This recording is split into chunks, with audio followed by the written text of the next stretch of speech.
It's Hadi Audsie. be kızım. Hadi hadi. Hey. All right, here we go. We're gonna play some music to start.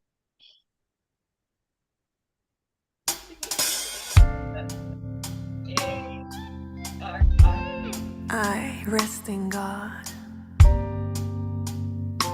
I rest in God today.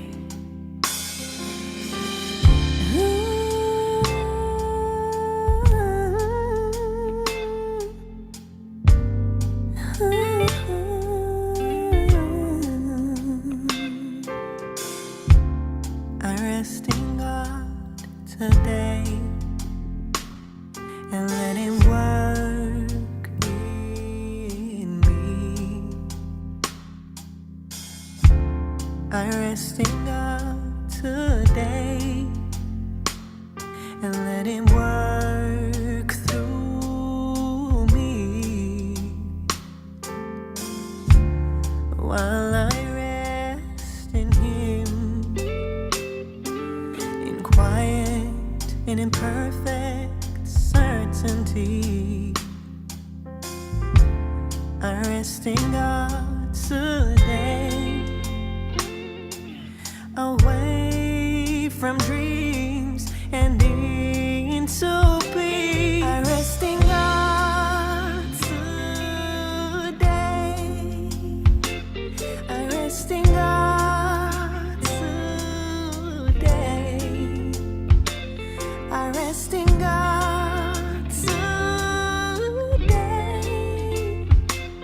I rest in God today.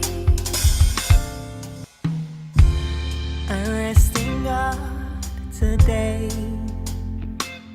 and wake the sleeping truth in me. I rest in God today. The end of suffering is He. I rest in God today. Carry me through storm and strife. I rest in God today,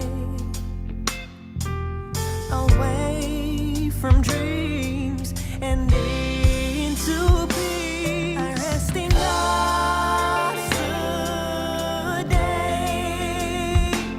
I rest in God today.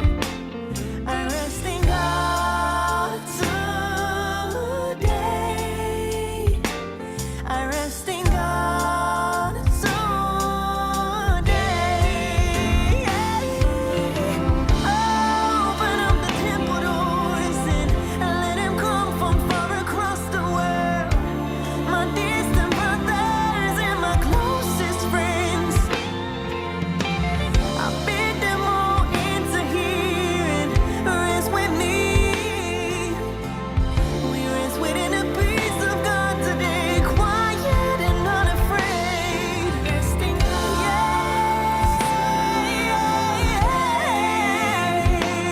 I rest in God. I rest in God. I rest in God. I rest in God today. I rest in God. I rest in God today.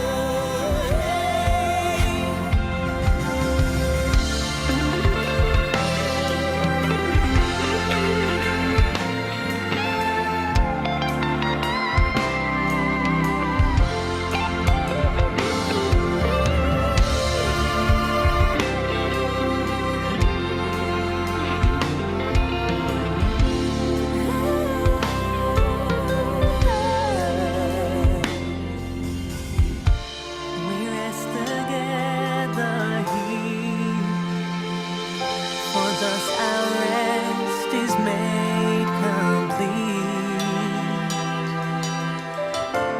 We rest together here, and what we give today we've already received.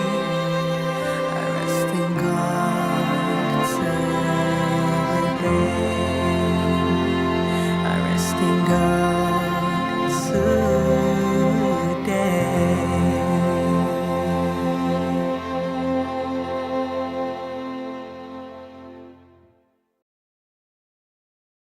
Oh, all right. That was Netta Boyne. I rest in God. You can rest in God today. Beautiful, beautiful.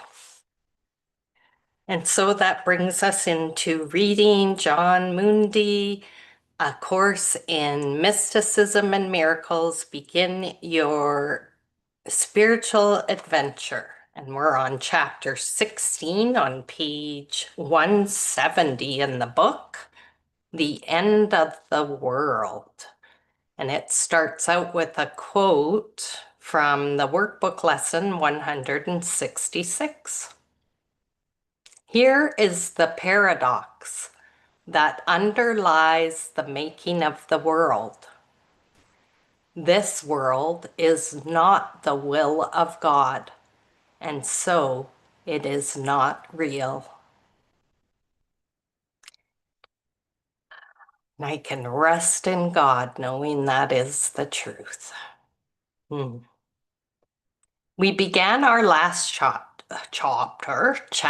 with a quote from Yogi Berra. Let's do so again. If the world were perfect, said Yogi, it wouldn't be. Yogi got it right. The world is not perfect. Heaven is perfect. Therefore, heaven is the only eternal reality. Everything else is fleeting, temporal, and impermanent. Ken Wapnick called it a maladaptive solution to a non-existent problem.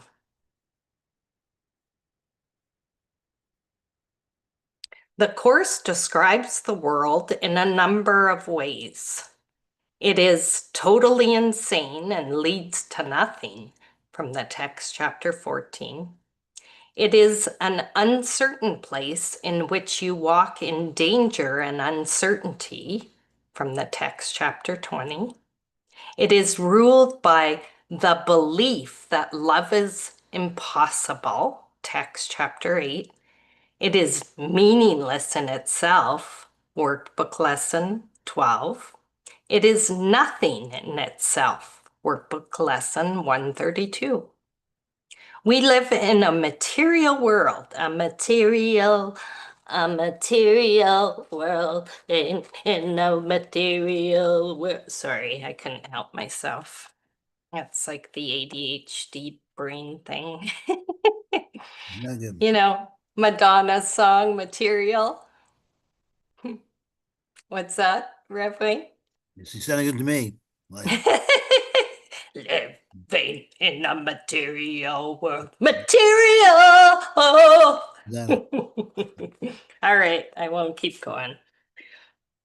We live in a material world inside bodies, subject to the passage of time and destined for eventual death. We don't necessarily have to deny the seeming reality of the world, time, and the body. Our task is to awaken from the dream of the world as it appears to us, rather than to attack the figures that populate it. How about that? The task to awaken from the dream of the world as it appears is rather than to attack the figures that populate the world, it's to awaken from this. This attack thing, I'm telling you, it's gotten old for me, and I'm so glad because that gives me the willingness to want to see things differently. Yet the thing we call the ego has no more permanence or reality than last night's dream. We have split minds. Part of our attention is given to God, but a greater part is given to the dream of the ego self. St. Augustine expressed it very simply when he said, "Only eternity is real." How simple is the truth? Everything else is fleeting. complex, and constantly changing. The perceived world is part of our attempt to maintain ego identification. You see the world that you have made, but you do not see yourself as the image maker, the Course points out. You cannot be saved from the world, but you can escape from its cause. This is what salvation means. For where is the world you see when its cause is gone? That's from the workbook lesson 23. And this whole thing about you see the world that you have made, but you do not see yourself as the image maker. I was working with the earlier lessons these past few weeks. I have no neutral thoughts about this pen because I do not have neutral thoughts about pens or the wall. And for the first time, because sometimes my mind would argue back with me when I first started doing the lessons, saying, "Yeah, well, uh, I, I'm neutral about that. I don't have any thoughts about X, Y, or Z." And this time when I was working through that lesson, I really saw how when I said, I have no neutral thoughts about this wall, so I was looking at the wall in this house, I realized, oh my gosh, wait a minute, I do have thoughts all surrounding this wall because there's good and bad about it. There's the thoughts about building the house that made the walls and coming in and seeing that process. And then there's these thoughts about when the ceiling leaked for where the wall and ceiling met, because I said wall and ceiling, no neutral thoughts about that. But I did because I had stories and I didn't even see that. I never even saw that. It just was completely hidden to me when I first did the lesson, almost like the brain was just being silent, quiet, and then saying, but then coming in with the little statement of, you're neutral about these things. So that was very eye-opening to me to really get to see, holy moly, I have a story about every single thing I see. It's all laced with perception. Okay, so let's go on. Now we're going to quote from Luke, the Bible, Luke 9. So Jesus asked, "What does it benefit a man to gain the whole world and lose his own soul?" From, again, Luke chapter 9. We cannot lose our souls, but we can get lost in a dream world in which the ego seems very real. The more caught up we are in the dreaming of the world, the more we lose an awareness of our souls. Bengali poet and mystic Rabindranath Tagore, the first non-European to win a Nobel Prize in literature, tells us that we are the quote-unquote determiners of the world we see. The body, time, the world, and the ego are all temporal. Perception and projection define the world and thus give it quote-unquote reality. But the world we see does not even exist, says Ramana Maharshi. If the mind is eternal and substance and form are temporal or ever-changing, then there is no world because we're always making up the world. What we call civilization is based on a colossal number of dreams we all share. Simply put, there is no world because it is a thought apart from God. Huge, huge, huge. It's such a huge statement, but obviously I still believe there's a world because I'm seeing myself as a body and I'm seeing others as bodies and I'm in this place called planet Earth, a world. But the belief for me is deepening that this world is illusory, and that I can see through it. I can see through it. I am can see through it. Not this character, Audrey. The character Audrey is part of the dream. And that's starting to percolate and resonate more and more, which is great because as far as I understand, it's better to just gently allow this process. Otherwise, uh, the vessel could shatter from the enormity of the light.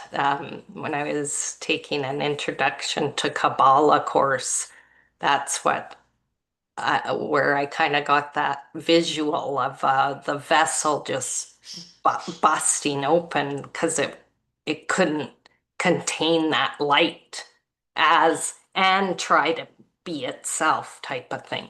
So it's separate self. Anyway, let's continue. And if anybody has any comments, please just jump in or whatever, because I'm not looking too much in the room. I'm looking in the book. So I welcome any comments from you all.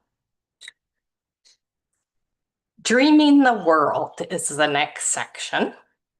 The world we make up is a dream, sometimes a nightmare, sometimes very ordinary. Even if we dream a happy dream, we are still dreaming. According to wee woo wee,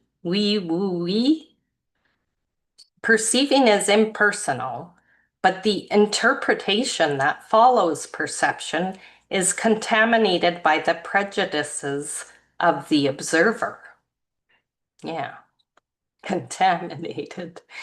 Oh boy, this is so good. The interpretation that follows perception is contaminated by the prejudices of the observer. That's great. All things and all sentiments are interpretations only, and interpretations cannot be real in any sense, he maintains. The result is that we all have a wonderic, dreamlike understanding of reality. Many native cultures, like the Australian Aborigines and the native tribes of Venezuela, see the world as a dream. Our families, social institutions, technology, and the omnipresent media create, and Madison Avenue sustains an illusory world often built around what is quote unquote in fashion. We make up our own reality in much the same way. In this process, we are all at the mercy of the culture into which we are born. We become domesticated in much the same way that our pets are trained, through a system of reward and punishment. Thomas Carlyle, a 19th century Scottish author and historian, became frustrated by the profound level of indoctrination he perceived in the church. Like many mystics, however, he did not lose his faith in Christ. He lost his faith in tradition, dogma, and politics. Popular opinion, he maintained, is the greatest lie in the world. Concluding, silence is as deep as eternity. Speech is as shallow as time. Another Scotsman, psychiatrist R.D. Laing, also questioned the nature of reality as given to us by the world. According to Laing, much of what we call insanity is really an inability to adjust to an insane world. Some simply find it difficult to adjust to the conflicting and contradictory expectations of parents, society, religion, and more. Unable to cope with the world, they check out mentally. The real world is all that the Holy Spirit has saved for you out of what you have made. We learn in the course. And to perceive only this is salvation, because it is the recognition that reality is only what is true. From the text, chapter 11. The world of spirit, said Gurdjieff, is governed by cosmic laws, not egotistical laws. The world of social and political trends is contaminated by hubris, arrogance, and a multitude of ego needs. In such a world, the archaic law of an eye for an eye and a tooth for a tooth still rules. Man is caught in a fearful dream and thus prone to psychosis and mindless fits of rage, exemplified in our ever and never-ending desire to go to war. From the mystic's point of view, our job is one of loving the world rather than looking to condemn it or seeking to transform it. So there's nothing for me to transform, to change, to judge. It's just accepting and loving what is.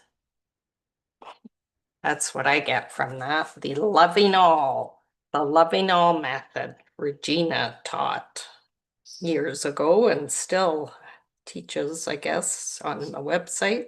Just loving all, having that loving all that arises. Which, I mean, I still don't love everything that arises, but I sure can laugh a lot easier, and I seem to be able to get out of any lurches a lot easier by asking to see it differently and not asking to have spirit change the dream to be like, oh, I want this to be different. I don't want those prayers. Like those prayers I understand are they don't even appeal to me anymore. It truly is to say, okay, there's a block here. Show me how to see this differently. I want to see. I want to see differently. Peace on earth. This is from the text, chapter 8. Do you not think the world needs peace as much as you do? Do you not want to give it to the world as much as you want to receive it? For unless you do, you will not receive it. If you want to have it of me, you must give it.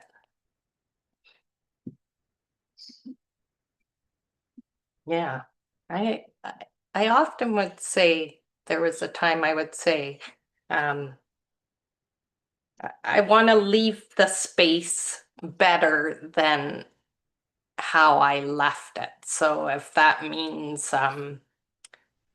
tidying up a space physically, the physical objects, or energetically, that's how I like to move around in the world, is to bring an energy or an aliveness to each moment. Not each moment, there is just one moment, to the now. In the first chapter of his book, oh good, the Four Agreements, I gotta tell you, the Four Agreements I had Don Miguel Ruiz's Four Agreements years ago. That was way before the course. I would say, yeah, I was in my early 20s when I read that. And when I got married, when did I get married? Like, I forget how old I was. I think in my 30s, maybe, or whatever. I actually used the Four Agreements in my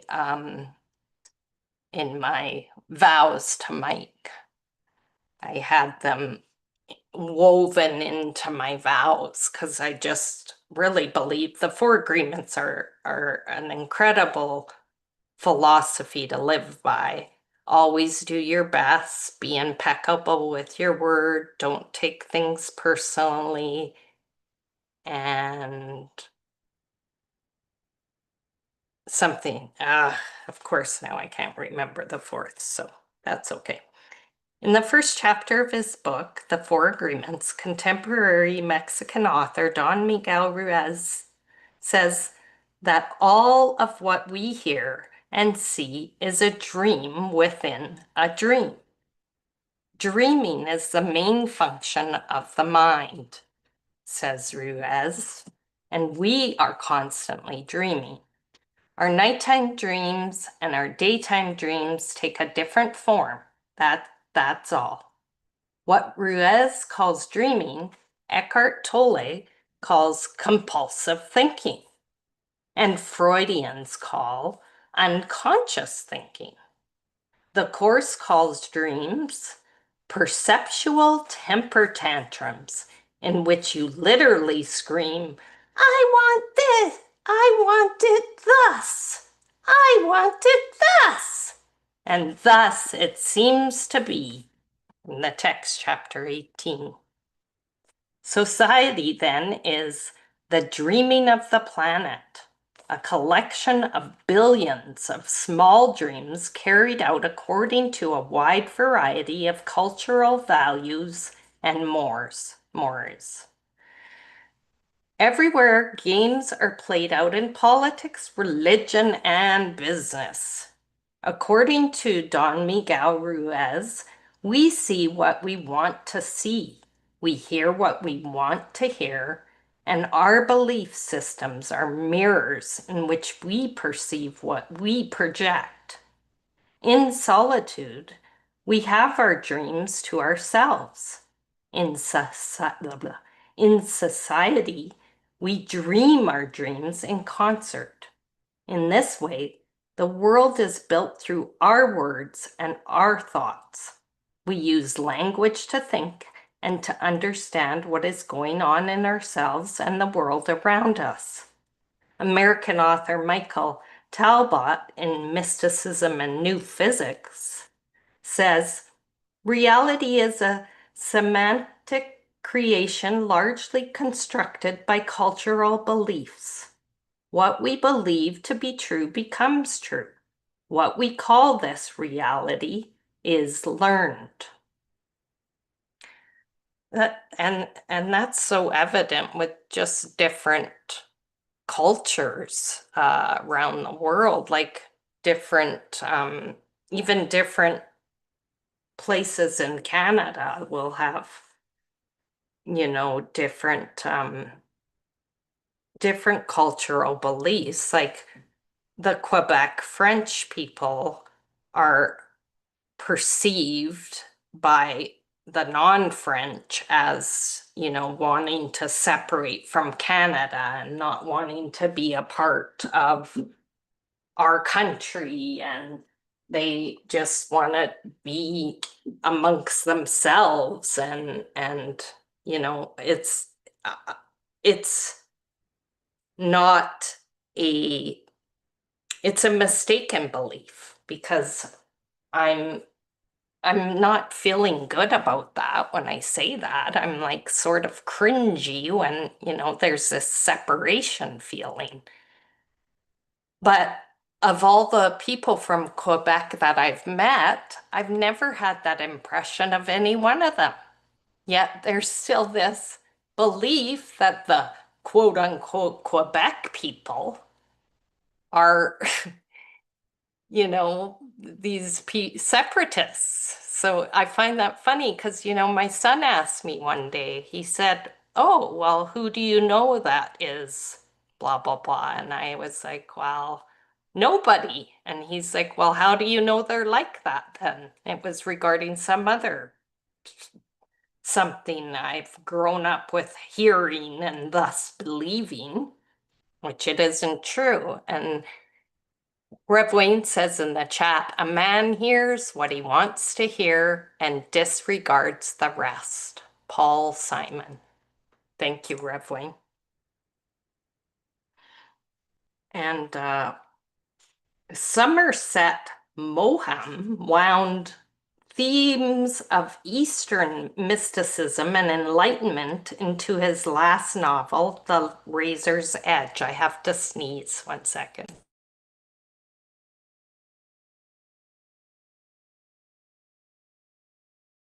All right, excuse me.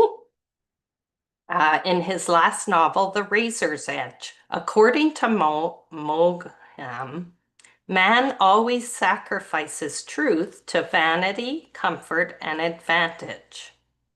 Yeah, so they would sacrifice truth for their appearance, adorning the body, for bigger houses and bigger beds, comfortable beds, maybe not bigger, but more comfortable living conditions, cars, and advantage, prestige, titles. We live, he claimed, not by truth, but by make-believe. We live, he claimed, I just read that.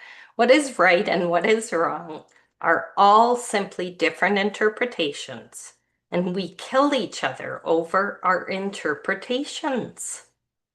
The individual has always had to struggle to keep from being overwhelmed by the tribe. Nietzsche agreed. If you try it, you will be lonely often and sometimes frightened. But no price is too high to pay for the privilege of owning yourself. Irish playwright, novelist, and poet Oscar Wilde, a contemporary of Nietzsche, puts the same thought in his characteristically witty way when he points out that the terror of society, which he calls the basis of morals, and the terror of God, which he calls the secret of religion, are the two things that govern us. Someone once sent me the following poem in an email. It's called I Was Drugged. I had a drug problem when I was young. I was drugged to church on Sundays. I was drugged to church for weddings and funerals. I was drugged to family reunions. I was drugged to the bus stop to go to school. I was drugged by my ears when I was disrespectful. I was drugged to the woodshed and whipped when I disobeyed my parents. Well said. Remember the lines from the movie and play South Pacific? You have to be taught to hate and fear. You have to be carefully taught. LOL, drugged. Good one. From the time that we can understand words, we are told what the world is. This teaching is persistent until we perceive the world as prescribed. After a while, we no longer have to be trained about what to believe, what to think, or what to do. We want to please others and we act appropriately. Domestication is so strong that we even punish ourselves if we think our actions are inappropriate or if we get out of line. Mystics, on the other hand, see the world differently. Carmelite priest and mystical researcher Bruno Borchert writes, the mystic has the most disturbing awareness that something is not quite right. The social order, with its world of thought, sentiment, speech, and religion, and its entire cultural network, determines our thoughts and actions to such an extent that it is hard to see or accept any alternative. Okay, I'm going to just read this next section. Worlds within worlds. We can speak of different worlds, the world of the Babylonians, the world of the Spanish conquistadors, the world of Napoleonic France, or the world of Nazi Germany, as though they represent certain states of minds or attitudes that existed once upon a time, but exist no more. But this is not the entire story. Castaneda asked his teacher Don Juan, "Are you trying to show me the real world?" Don Juan replied, my phone's ringing, 1 second.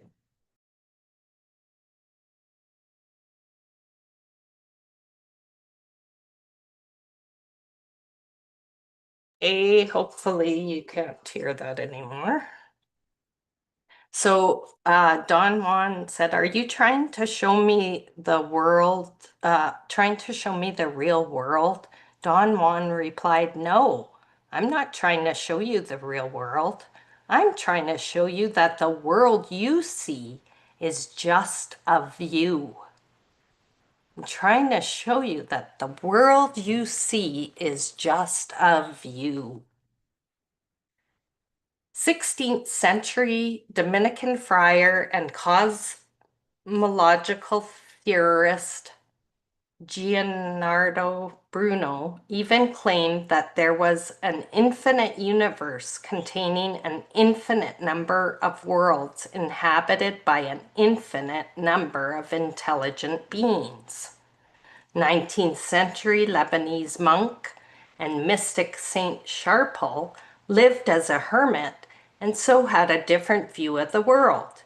He writes, "If a man's choices depend on his passions or on propaganda or on current conventions, they are not free choices. It is not the exercise of choice that makes man free, but the determination to choose the truth." Wow, it's not the exercise of choice that makes man free, but the determination to choose the truth. Capital T, truth. Not Audrey's truth, not my church's truth, the truth, the ultimate truth. There is great wisdom in taking a break from the world, from television, the internet, and newspapers.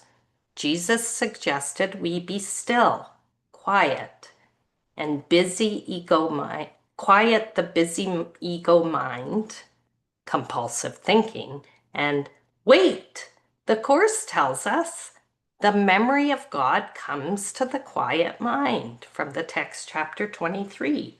It's in the quiet, peaceful mind that we connect to God. And that's so great because that's like the song we heard by Netta Boyne, I rest in God today. I rest in God. It's that quiet, peaceful mind that we are in connection with God. We can't see beyond this world until we stop making it up. And that means for me, retelling stories. Like I have really come a long way from just regurgitating stories over and over again to different people, like different family members, friends, my husband, the same story over and over and over again. But boy, oh boy, I'm so happy that I got bored of doing that. Bored and saw that it was futile. So I love that. I love this, quiet, peaceful mind connecting to God. It seemed so elusive to me before with the monkey mind I had. So mystics are not at war with the world. They are rather lovers of whatever presents itself, nature, music, or other souls. If you embrace mysticism, you are not required to hate the world. To hate the world is just to make it more real in a negative way. Your task as a mystic is to change your vision so that you see all things with love and compassion, what Buddhists call loving kindness. In my own holy hell experience, I fell into a vast ocean of mind and lost contact with everything outside. There was nothing left with which I could identify as a person living in a world filled with anxieties and fears, regrets and nostalgia, remorse, or thoughts of sin, guilt, and fear. In this experience, I saw a zigzagging line that delineated a new universe. The world disappeared through that line, and there appeared in its place a multi-dimensional, multicolored grid that is impossible to describe because it was truly of another dimension.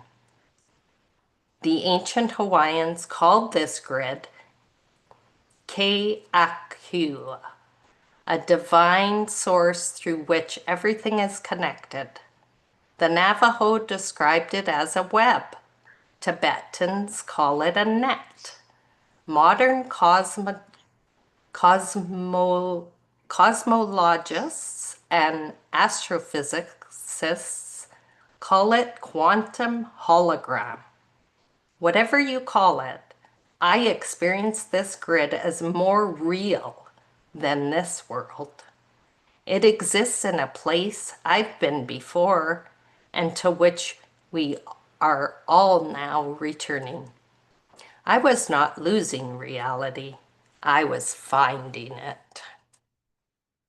All right, so we'll stop there for this week, and I'm just going to go into another Netta Boyan song for y'all. This one is The Light Has Come. All right, here we go. I'm going to share my screen. Thank you all. Excuse me.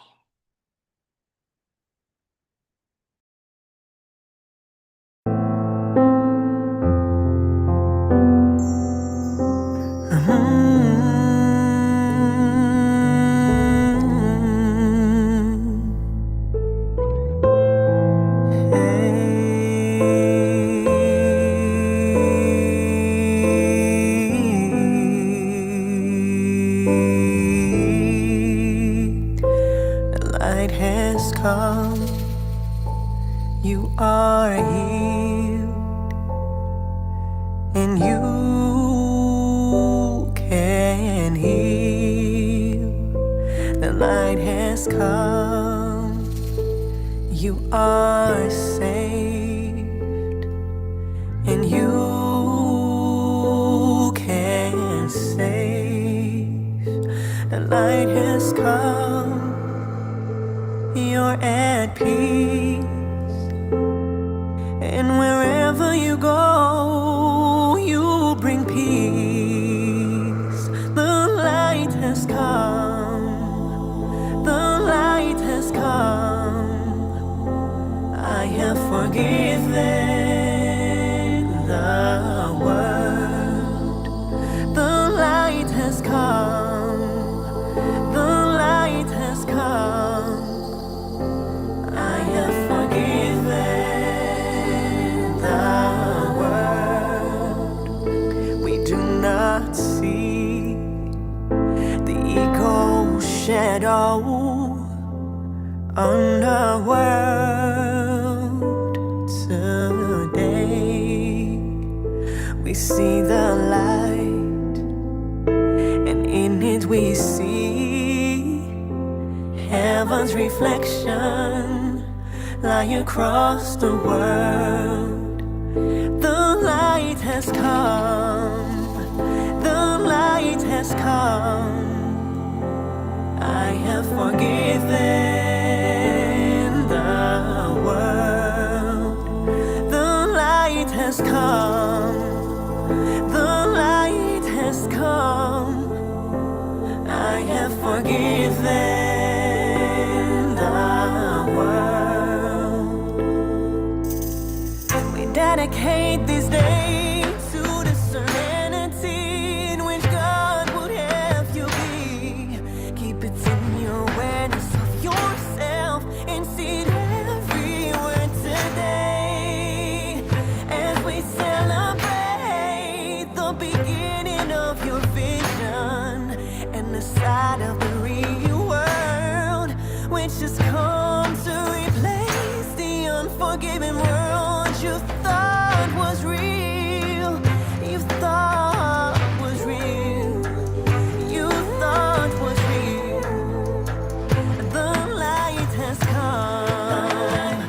The light has come. I have forgiven the world. The light has come. The light has come. Yes, I have forgiven the world. The light has come.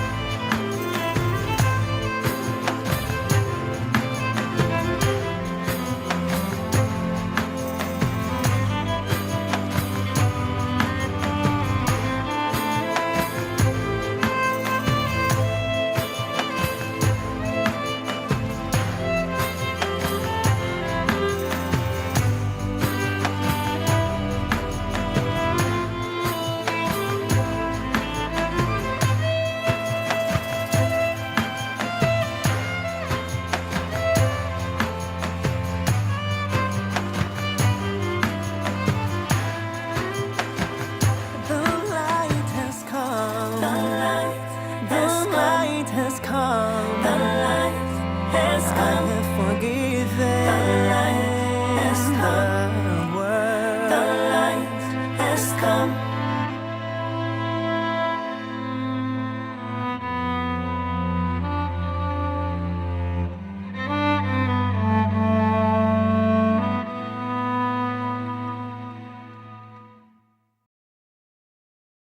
Ah, thank you. I just love that. And even just all the instruments, the violin and just that music, it's just delicious. So I should play more. thank you so much. No, I should play more of her songs because I had it on the channel, and then I'm playing, and then it's all copyright free. Yeah. Yeah. I usually just pop in in the description, I'll add her name and her credentials, just because I remember when I asked her, she said, yeah, for sure play it, but she just asked if we could put her yeah, her links, so people know where the music is. So I'll do that with this uh video today, and I'm so happy to see you, Rev Wayne, and Yeah. I hope that you figure out what you're gonna do with your No, it's just my head. just your head, hey? Yeah, nothing. We don't need the head, huh? Yeah. That was mine. That was their head. Yeah, it's just a brain. Yeah, I Brains think- don't think. Yeah, exactly. know? The fishes in the mind, brains. Right. Oh my gosh. Yeah. Oh, it's so great to be here. Tomorrow we have our Thanksgiving supper because Thanksgiving's on Monday here. So happy Thanksgiving. I know we're early in Canada. Give me version. You say the hell out of me. What the hell? It's crazy. Today's Thursday. I know. I'm sorry. Sorry, you guys. It's like so much before yours. Like, isn't Yeah, it? Yours we have like 4 Halloween weeks first. away. Yeah, Mhm. I know. I know. Not us. We have our Thanksgiving. So I'm gonna be making some potatoes and Good. my mother-in-law brought the potatoes over and everything. She's just Well, so have a amazing. good time. Happy Thanksgiving. Mm. Happy Thanksgiving. Thank you. Thank you. Grateful. Just gratitude. It's Thanksgiving is thanks, Yeah. It's the only thing Thankful. that'll be around forever, Thanksgiving, because if you're not grateful, then hey, you're not happy. So Yeah, exactly. it has to be around forever. Love is the way I walk in gratitude. Absolutely. Thank you so much. Woohoo! Yeah. And Audsie, I'm excited that you're going to be helping us out with Rev Amy. She's going to be here on the Yeah. 21st, on Yay. Tuesday evening. I'm so excited because I adore her, and I was really surprised when she said, "Well, I know Audrey's going to help me." I'm like, "Oh, really?" You're like, oh, I don't know her.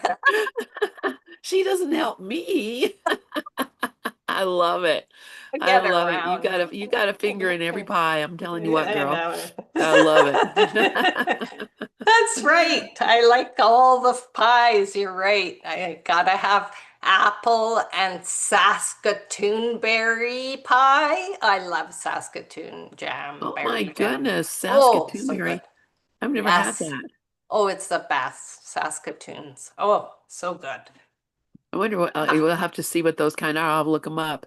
I know when we were in Alaska, we had salmon berries, and those were ah, really delicious too. And they, I never heard about them down here, but up there they were. You just went out and picked them. So, yeah. love it. All That's right. pretty cool. Well, have fun with Okay. your pies and Thank are you. you having a turkey?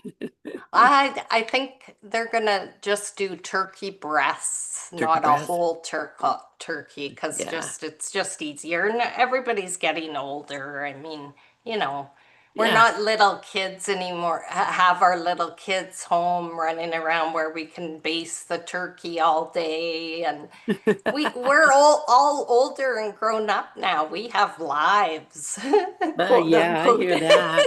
That's hilarious. Oh my Yeah, goodness. Well, I love you so much, sweet Ozzy. me too. Are you ready for me to cut it out here? And Oh yeah, for thank sure. you. I'm Thank you done. everyone Thank who's you. joined us here on YouTube. And always remember to subscribe and like. And you'll get to know every time somebody's going to be on live, which we do quite often. We have over 1,600 videos on our YouTube channel, and they're all perfect. They're all great. I could play that all day and all night, and never run out of anything. So thanks you guys so much. I love you all, and I'm going to go ahead and just close this room out. Thanks everybody. Love you. See you tonight.